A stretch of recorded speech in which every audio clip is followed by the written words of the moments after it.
it quiet? And it feels like it's getting hard to breathe.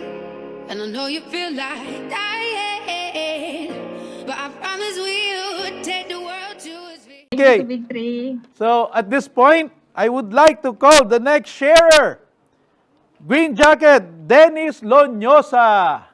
Dennis, are you there?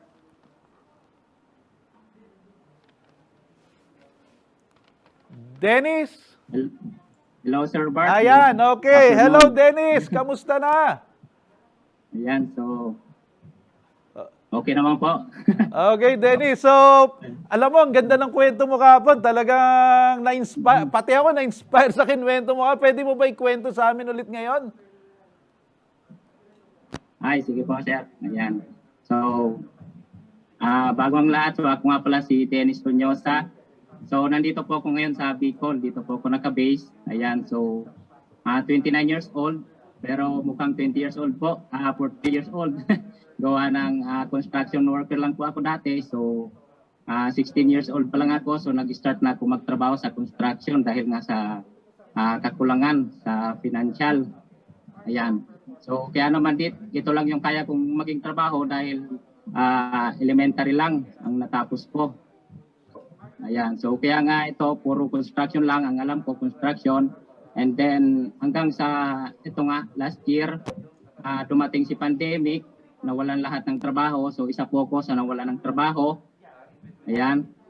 Nawalan ng trabaho. And then, nung time na wala na akong trabaho, wala na akong maibigay. Wala nang, kumbaga, dahil nga sa wala ng pera, nag-start na magutom. So, pati yung live-in partner ko. So, nag-start na kami away. Yan, so debate. Lagi kong naano yon hanggang po sa dumating sa point na hiniwalay niya ako dahil nga sa wala nang wala nang maiambag. Kaya nung time na yun kasi nasa Leyte ako, nandun ako sa lugar nila. Kaya nung kahiwalay kami, nag-decide ako na umuwi dito sa Bicol. So pumunta ako sa munisipyo, and then dahil nga sa kasagsagan ng lockdown, hindi po ako pinayagan. So binigyan nila ako ng trabaho dun sa munisipyo. Ayan, so bilang casual, so 200 pesos per day lang. So pinagtiyagaan ko na po siya dahil nga sa wala naman akong ibang pupuntahan, no choice din po.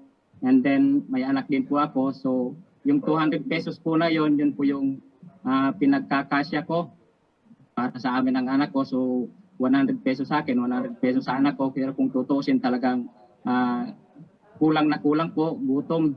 Kasi 100 pesos kulang kung sa iba, baka sa isang kainan lang kulang pa yon. Pero so wala po kong magawa. That time po, so iniisip ko, sabi ko hindi pwedeng ganito. Kailangan may mabago sa buhay ko.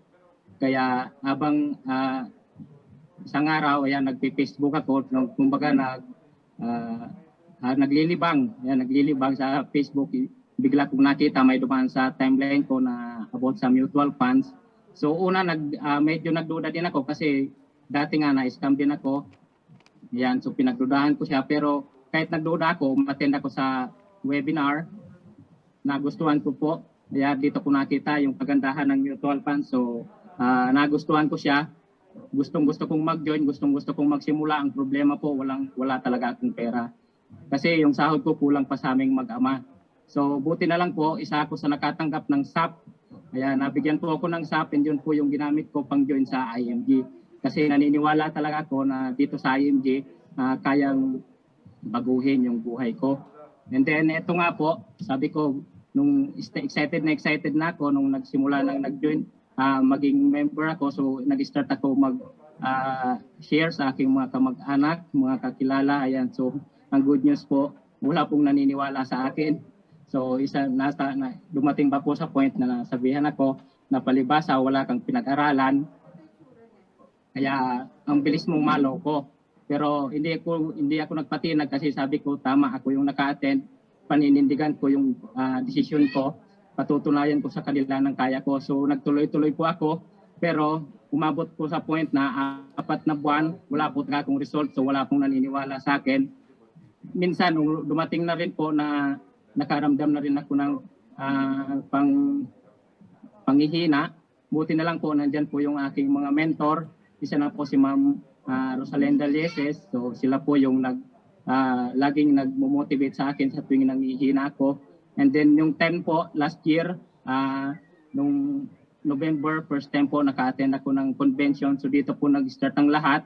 Nagsimula yung after ng convention, parang yung mata ko parang nanglilihi, gigil na gigil ako para mag-share ulit muling mag-run. Nag-focus po ako sa Facebook marketing.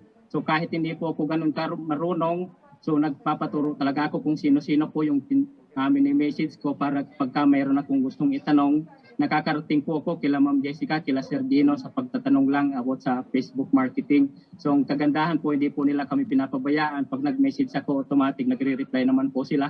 Ayan, kaya sobra po ako nagpapasalamat. Kaya ito nga, nung after December, first week po ng December, so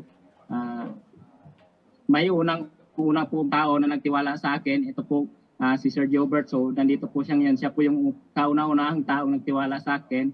So sobrang kaya ko kasi sabi ko sa wakas meron ding taong nagtiwala. And then tinuloy ko siya kasi gusto ko nga lagi kong naririnig yung SMD is the best position. Kaya by December 13 po, so na-hit ko yung marketing director pero hindi po ako nagtumigil doon. Kakagustuhan kong ma-hit yung SMD. So lahat po, pagod, puyat, minsan po nagugutom, nalilipasan kasi halos hindi na makakain sa pagsagot sa mga client. Ayan, so ang kagandahan po niyan, lahat po ng sakripisyo, lahat po ng hirap, natumbasan dahil December 28 po natapos ko yung aking SMD run. So tuloy-tuloy po ako and then ito nga po, so January, first time ko pong makareceive ng commission sa IMG. Ayan.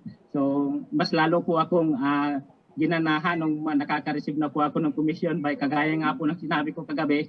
By February, so nagulat po ako, hindi ko po inaasahan. Umabot po ng... So, para sa iba po siguro maliit yon.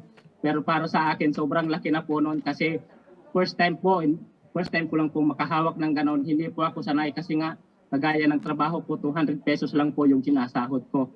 Kaya nung naka-receive po ako ng ganon, so sabi ko sa sarili ko, uuwi na ako, magpo-focus ako, magpo-full time ako.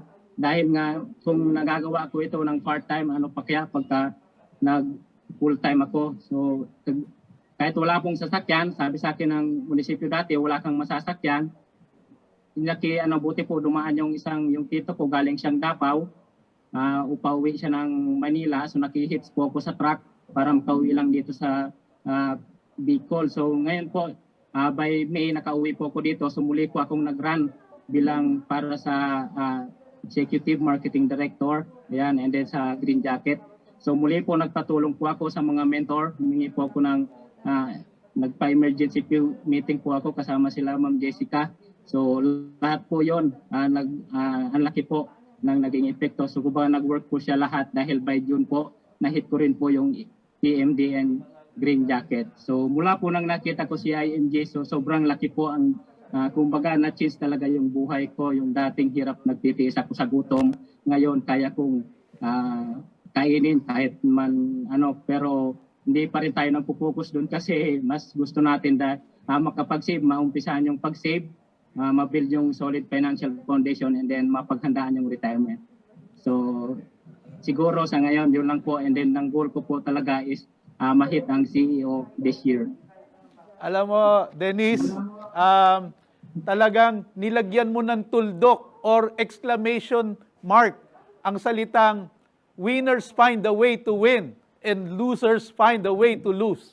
Talagang kung may paraan talagang gagawin mo kung gusto mo, di ba? Kaya talagang no wonder magiging successful ka sa buhay. And thank you so much. Napaka-inspiring ng story mo and keep it up and malayo ang mararating mo dito sa negosyo na to. I guess nandyan na yung vehicle, Nandito na yung IMG, nakaset up na lahat ng negosyo, everything, nakaset up na yung accounting, admin, everything nandyan na. Talagang action na lang ang kailangan and that's what you did, Dennis. Inaksyonan mo kaagad. So, sabi ko kanina, bawat action, talagang ang katapat niyan is, bawat dream, action ang katapat, hindi excuses. Thank you so much, Dennis. Thank you so much.